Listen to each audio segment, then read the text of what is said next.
नमस्कार विद्यार्थी मित्रांनो, तुम्ही पाहत आहात मिशन रँक एमपीएससी. आजच्या व्हिडिओमध्ये आपण ग्रुप पी 2025 पूर्व परीक्षेतील जी की आपण जून 2026 ला दिली आहे, चालू घडामोडींच्या प्रश्नपत्रिकेचे सखोल विश्लेषण करणार आहोत. प्रत्येक प्रश्न का विचारला गेला आणि त्यामागील महत्त्वाचे मुद्दे कोणते आहेत आणि पुढील परीक्षांसाठी काय अभ्यास करायला हवा हे आपण समजून घेणार आहोत. आणि आजपासून आपल्या चॅनलवर एक नवीन मालिकेची सुरुवात करतोय, जे की मी काल तुमच्यासोबत टाइम टेबल शेअर केला होता. आजपासून आपण कंटिन्युअसली पुढच्या 50 दिवसांसाठी तो टाइम टेबल फॉलो करणार आहोत. तर आपण जून 2026 पासून मागील महिन्यांकडे जाताना सर्वात महत्त्वाच्या करंट अफेअर्सचे सविस्तर विश्लेषण करणार आहोत, म्हणजे कोणता महत्त्वाचा मुद्दा आपल्याकडून राहणार नाही आणि एमपीएससीच्या दृष्टीने आवश्यक असलेले प्रत्येक टॉपिक आपण कव्हर करायचा प्रयत्न करू. म्हणून हा व्हिडिओ शेवटपर्यंत नक्की पहा, चॅनलला सबस्क्राईब करा आणि अशीच दर्जेदार एमपीएससी तयारीसाठी आपल्या मिशन रँक एमपीएससी परिवाराचा भाग व्हा. चला तर मग वेळ न घालवता सुरुवात करूयात. तर आता आपण 2026च्या ए सेटचा क्वेश्चन पेपर चेक करतोय. ह्याच्यामध्ये करंट अफेअर्सच्या क्वेश्चनची सुरुवात प्रश्न क्रमांक 36 पासून झाली होती. टोटल 15 प्रश्न त्यांनी विचारले होते, जे की प्रश्न क्रमांक 50 पर्यंत जात आहेत. तर आपण बघूयात.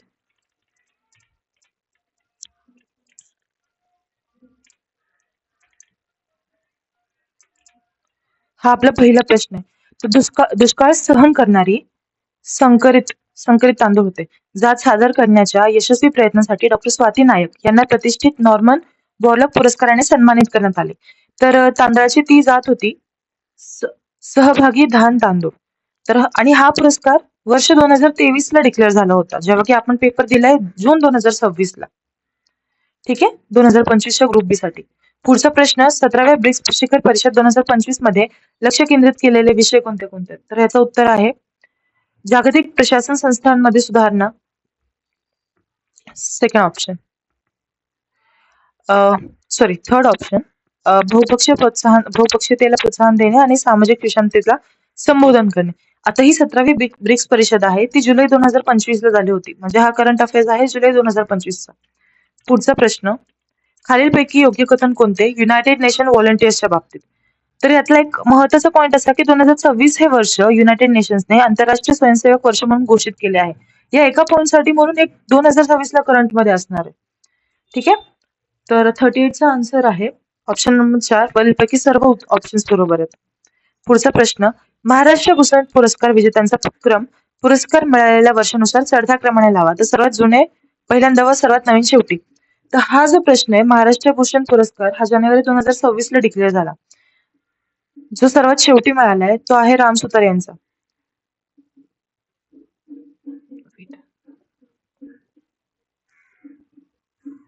जो की 2024च्या आपल्या करंट अफेअर्स मध्ये होता. ठीक आहे, तर याचं उत्तर असं आहे की ड ऑप्शन पहिले आशा भोसले, दुसरं आशा भोसले यांच्या नंतर आप्पासाहेब धर्माधिकार यांना मिळाला, त्याच्यानंतर अशोक सराफ यांना मिळाला आणि मग राम सुतार यांना. पुढचा प्रश्न, खान मिगो हे शिक्षण या क्षेत्राशी संबंधित असलेले कृत्रिम बुद्धिमत्तेवर आधारित ऍप आहे, AI related, artificial intelligence related. तर खान मिगो हा खान अकॅडमीचा ऍप्लिकेशन आहे, जो की एज्युकेशन साठी त्यांनी युज केला होता आणि जानेवारी 2026 मध्ये तो मार्च 2026 मध्ये तो युएस मध्ये फ्री करण्यात आला होता टीचर स्टुडंटच्या यूज साठी. त्याच्यामुळे तो ऍप्लिकेशन न्यूज मध्ये होता, जो की शिक्षणाशी रिलेटेड आहे. त्याच्या पुढे 41वा प्रश्न आहे व्हर्टिकल फार्मिंगशी रिलेटेड. व्हर्टिकल फार्मिंगचा फायदा नाही, वाहतुकीचा कमी झालेला खर्च. त्याचं ऑप्शन जर का आपण बघितलं तर पाण्याचा कमी वापर, बारामाही पिकांचं उत्पादन, शेतीयोग्य जमिनीवरील अवलंबित्व वाढले. तर व्हर्टिकल फार्मिंग अशी की उभ्याने शेतीमध्ये जमिनीचा कमीत कमी भाग युज केला जाईल. त्याचं ऑप्शन 3 हा नुकसानच आहे. त्याचं उत्तर आहे ऑप्शन क्रमांक 3, शेतीयोग्य जमिनीवरील अवलंबित्व वाढले, जे की कमी होत. तर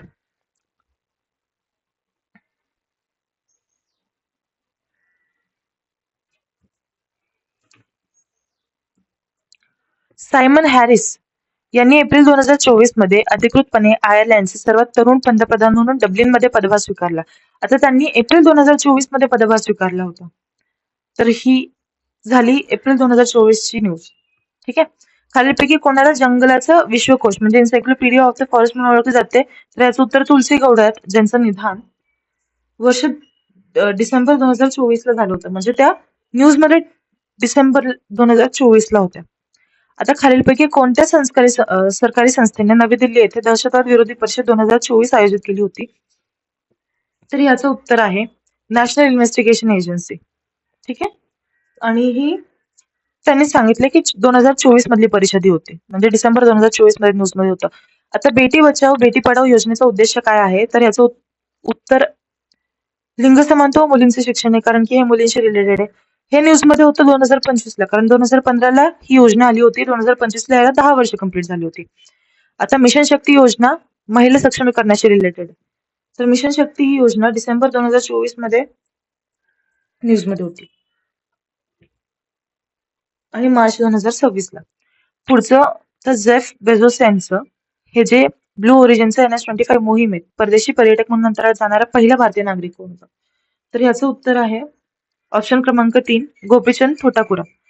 आता हे पहिले भारतीय नागरिक असल्या कारणाने न्यूज मध्ये होते, कारण की ब्लू ओरिजिनचं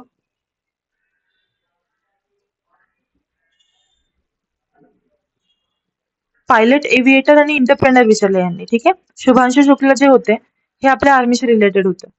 तर गोपीचंद थोटाकुरा हे पायलट एव्हिएटर आणि इंटरप्रेनर आहेत, जे की जेफ बेझोसच्या ब्लू ओरिजिनच्या प्रोजेक्टमध्ये सहभागी झाले होते.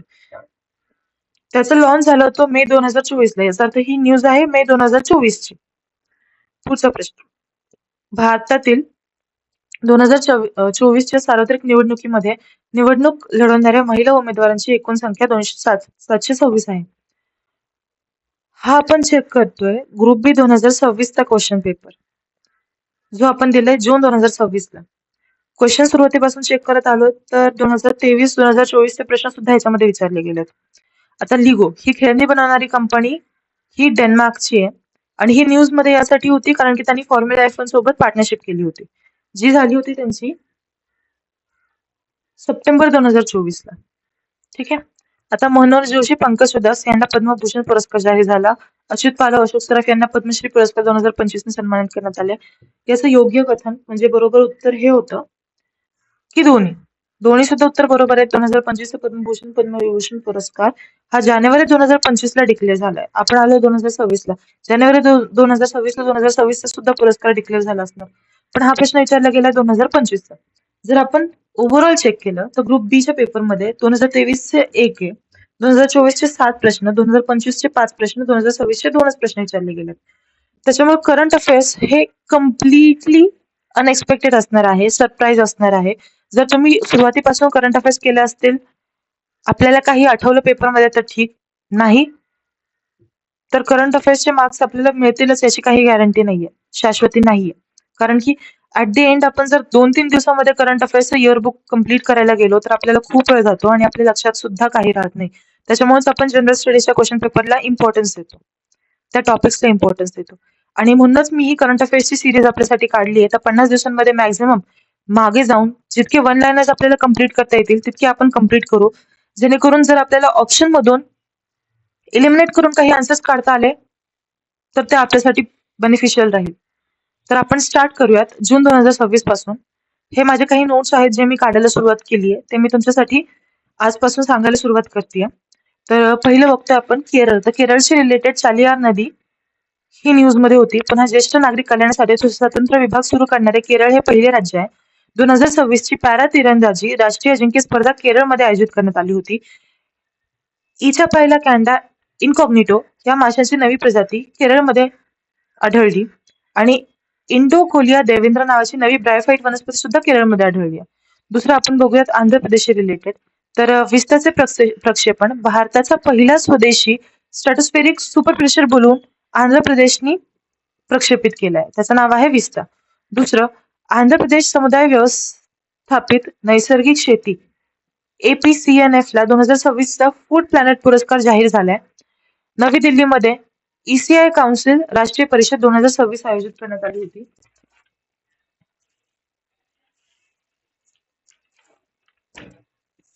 ठीक आहे. पुढे आपण बघतोय उत्तराखंड. तर इंडोपोटिया शेळीची नवी प्रजाती उत्तराखंडमध्ये बनवली गेली आहे आणि किचाऊ धरण हे हिमाचल प्रदेश उत्तराखंड सीमेचा प्रकल्प आहे, जो की न्यूज मध्ये होता. पुढे राजस्थान. तर मेसलिना बिश्नोई ही सरड्याची नवी प्रजाती राजस्थानमध्ये आढळली. सहारिया जमात ही एमपी राजस्थानमध्ये आढळते. आणि सचिन पायलट हे राजस्थानचे नवीन चीफ मिनिस्टर आहेत. तमिळनाडूशी रिलेटेड तर कदमपराई पंप स्टोरेज जलविद्युत प्रकल्प भारताचा पहिला 500 मेगावॉटचा परम्बिकुलम अलियार प्रोजेक्ट आहे. पंप स्टोरेज जलविद्युत प्रकल्प यासाठी की ग्राउंड लेवलवरून हाईट वरती म्हणजे ग्राउंड लेवलवरचे रिझर्व्हर जो धरण किंवा जसं खडकवासला धरण आहे आपलं त्या पद्धतीचं ग्राउंड लेवलवरती जो रिझर्व्हर आहे त्यातून पाणी पंप करून तो हाईट वरती नेणं आणि त्या हाईट वरून ज्यावेळेस पण आपल्याला इलेक्ट्रिसिटीची गरज पडेल तेव्हा ते वरून पाणी खाली सोडणं म्हणून तो जलविद्युत प्रकल्प असतो. तर भारतातला पहिला 500 मेगावॉटचा हा कदमपराई पंप स्टोरेज जलविद्युत प्रकल्प आहे. परम्बिकुलम अलियार प्रोजेक्ट आहे हा. तर इंडियाची पहिली 3D प्रिंटेड कृत्रिम खडक रीफ प्रकल्प तमिळनाडूमध्ये आहे आणि बेरिजम सरोवर सुद्धा तमिळनाडूमध्ये आहे. पुण्याचं बघितलं आपण तर पुण्यश्लोक अहिल्यादेवी होळकर शेतकरी कर्जमाफी योजना जून 2026 ला डिक्लेअर झाली आहे. ह्याच्यामध्ये 56 लाख शेतकऱ्यांना वन टाइम सेटलमेंटचा फायदा मिळणार आहे आणि 2 लाखांपर्यंत कर्जमाफी दिली जाईल. ठीक आहे. पुढे वैनगंगा नळगंगा उपसा सिंचन योजना महाराष्ट्रात आयोजित केली गेली आहे. महादेव कोळी जमात महाराष्ट्रातील आहे. लोणार सरोवर महाराष्ट्रात आढळतो. पुन्हा कर्नाटक विरुपाक्ष मंदिर हे कर्नाटकातलं आहे आणि लिव्हरपूल युनिव्हर्सिटीची पहिली भारतीय शाखा ही कर्नाटकामध्ये काढली गेली आहे बँगलोरमध्ये. ठीक आहे, ते लक्षात ठेवा. पुढे गुजरातशी रिलेटेड तर गुजरात अहमदाबाद मध्ये 2026 ची पहिली जागतिक योगासन स्पर्धा आयोजित केली गेली होती. तर 21 जून हे जागतिक योग दिन आहे आणि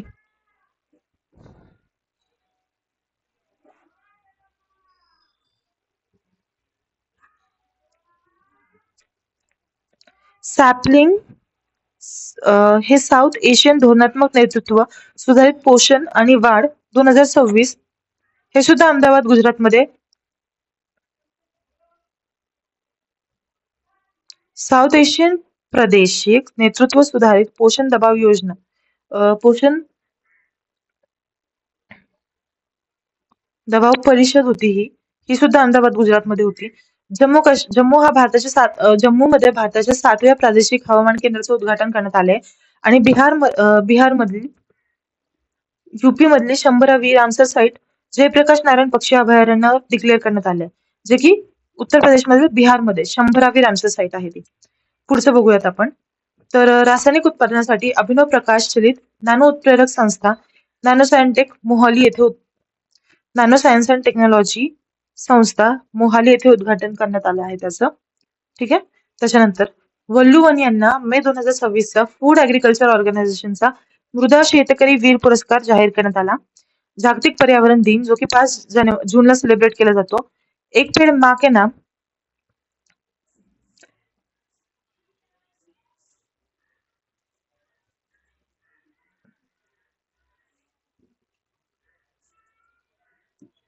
नमो ऑक्सिजन पार्कचं उद्घाटन केले गेले. तर युनिव्हर्सली जागतिक पर्यावरण दिनाची थीम होती बीट प्लास्टिक पोल्युशन आणि त्याचा यजमान देश साऊथ कोरिया होता. ठीक आहे. जलसंचय जन भागीदारी उपक्रम जलशक्ती मंत्रालयाने काढलाय. आता आपण बघूया पीएम स्वनिधी योजना. स्वनिधी योजना स्ट्रीट वेंडरसाठी होती. तर मंत्रालय कुठले आहे? गृहनिर्माण आणि शहरी व्यवहार मंत्रालय. स्वरूप शॉर्ट टर्म लोन आणि micro finance scheme for street vendors. Street vendors म्हणजे जे आपल्याला माहिती आहे की रस्त्याच्या शेजारी ज्यांचे दुकानं आहेत ते.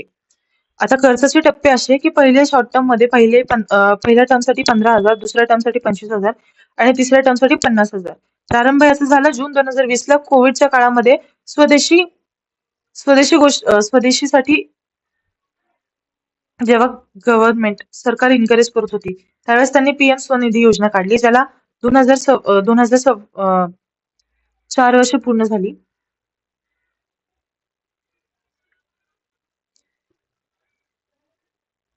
6 वर्ष पूर्ण झाली. सॉरी, चुकून आलं. उद्दिष्ट आहे financial assistance, digital payment promote.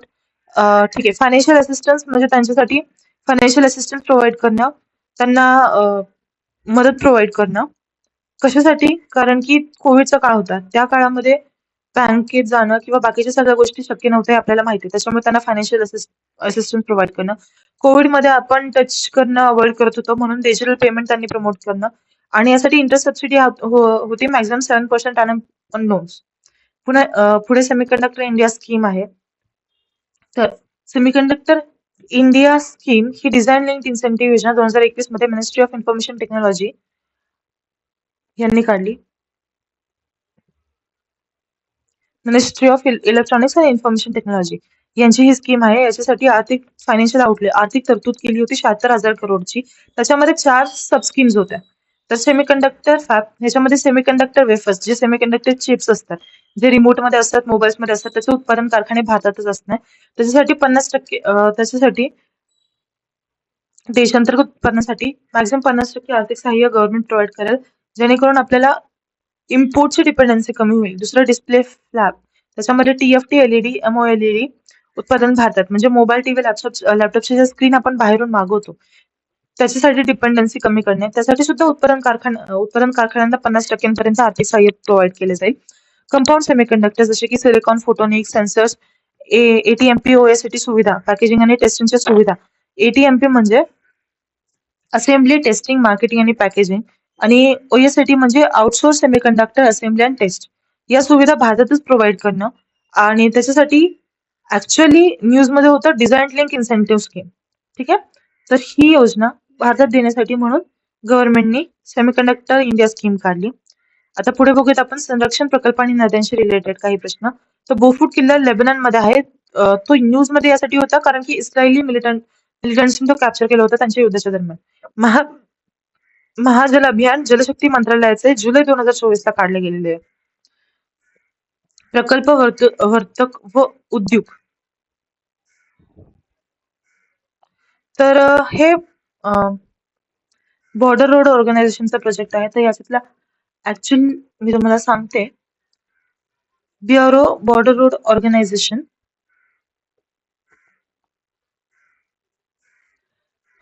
तर प्रकल्प उद्योग यांनी BROने development strategic road infrastructure Arunachal प्रदेशच्या बॉर्डरवरती हा प्रोजेक्ट काढला त्यांनी. Development of strategic road infrastructure in Arunachal Pradesh border.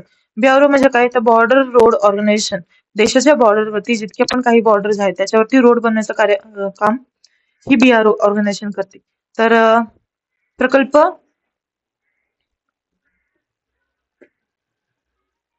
उद्योग हा जो आहे तो अरुणाचल प्रदेशशी रिलेटेड आहे. ठीक आहे. त्याच्यानंतर आपण आणखीन त्यांचे काही प्रकल्प आहेत जसे की वर्तक आसाम आणि अरुणाचल प्रदेशच्या बॉर्डरवरती आहे. हिमांक लडाखसाठी आहे. विजयक जम्मू काश्मीरसाठी आहे. दीपक हिमाचल प्रदेशसाठी, दंतक भूतानसाठी, स्वस्तिक सिक्कीमसाठी, बिकॉन काश्मीर व्हॅलीसाठी. आता क्षिप्रा नदी न्यूज मध्ये होती जी की चंबळ नदीची उपनदी आहे.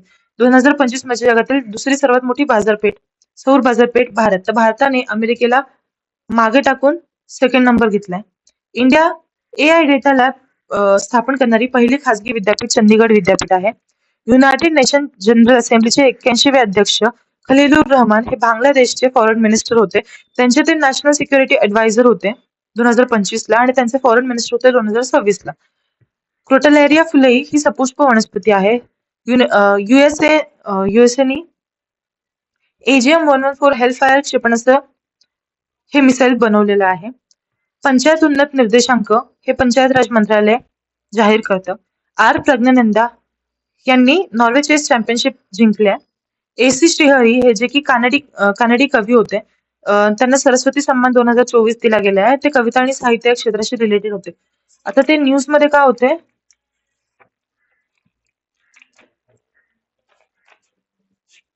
कारण त्यांचं निधन झालंय. आता पुढे बघूयात आपण. UN military gender advocate of the year हा पुरस्कार भेटलाय मेजर अभिलाषा बराक यांना. भारत अमेरिका लष्करी कर्मचारी चर्चा 29वे एडिशन झालं हवाईमध्ये. मँगो मॅजिक फेस्टिवलचं दुसरं एडिशन झालं युनायटेड स्टेट ऑफ अमेरिकामध्ये. जम्मू आणि काश्मीरमध्ये किथाई 2 जलविद्युत प्रकल्प आहे. फ्रेंच ओपन 2026 जिंकला अलेक्झांडर झेव्हरेवनी. आणि राष्ट्रीय कुटुंब सर्वेक्षण 6वं ज्या स्टेट किंवा युनायटेड टेरिटरीमध्ये टोटल फर्टिलिटी रेट सर्वात कमी आहे तो आहे अंदमान निकोबार बेट. मध्य प्रदेशमध्ये जलगंगा संवर्धन अभियान सुरू केलं गेलंय. उत्तर प्रदेशमध्ये प्रोजेक्ट गंगा डिजिटल कनेक्टिव्हिटीसाठी काढले गेले, जो की सीतापूरमध्ये BESS च्या 250 मेगावॉटचा सोलर प्रोजेक्ट आहे. ठीक आहे. तर उत्तर प्रदेशशी रिलेटेड प्रोजेक्ट गंगा आहे, जो की प्रोजेक्ट गंगा हा डिजिटल कनेक्टिव्हिटीशी उत्तर प्रदेशशी रिलेटेड आहे, जेव्हा की जलगंगा संवर्धन अभियान हा गंगा नदीशी रिलेटेड, जो की MP मधला प्रोजेक्ट आहे. तर याच्यामध्ये कन्फ्युजन होऊ शकतं, हे व्यवस्थित लक्षात ठेवावं लागेल. हा UPचा प्रोजेक्ट गंगा झाला डिजिटल कनेक्टिव्हिटीचा. पुढे सीतापूर BESS हा 250 मेगावॉटचा सोलर प्रोजेक्ट आहे, जो की उत्तर प्रदेशमध्ये आहे. अनुसूचित जाती जमाती केंद्र हा सगळ्यात पहिल्यांदा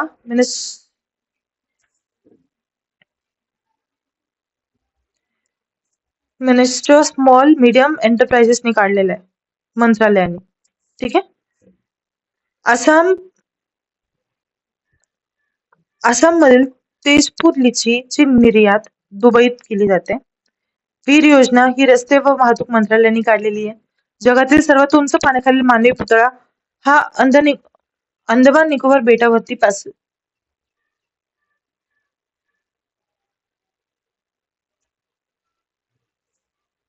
मानवी स्टॅक हा अंदमान निकोबार बेटावरती आहे. आणि मार्शल बेट हे पॅसिफिक ओशन मध्ये सापडलेले आहे. पॅसिफिक ओशन पुढे मार्शल बेट आहे. पुन्हा ब्लू व्हॅली क्लस्टर हा प्रोजेक्ट आसाममध्ये बनवला गेला आहे, जो की आसाम आणि युरोपियन युनियनचा मिळून बनवलेला प्रोजेक्ट आहे. 13वी ब्रिक्स नागरीकरण मंच ऑर्गनायझेशन फोरमचं यजमान शहर आहे नवी दिल्ली. तर या होत्या जून 2026च्या करंट अफेअर्स. आजचं लेक्चर ग्रुप बीच्या क्वेश्चन पेपरच्या अनालिसिसमुळे मोठं झालं, तर पुढच्या लेक्चरमध्ये मी ट्राय करेल की 15 मिनिटात आपण जूनचे उरलेले करंट अफेअर्स कम्प्लीट करावेत. थँक्यू.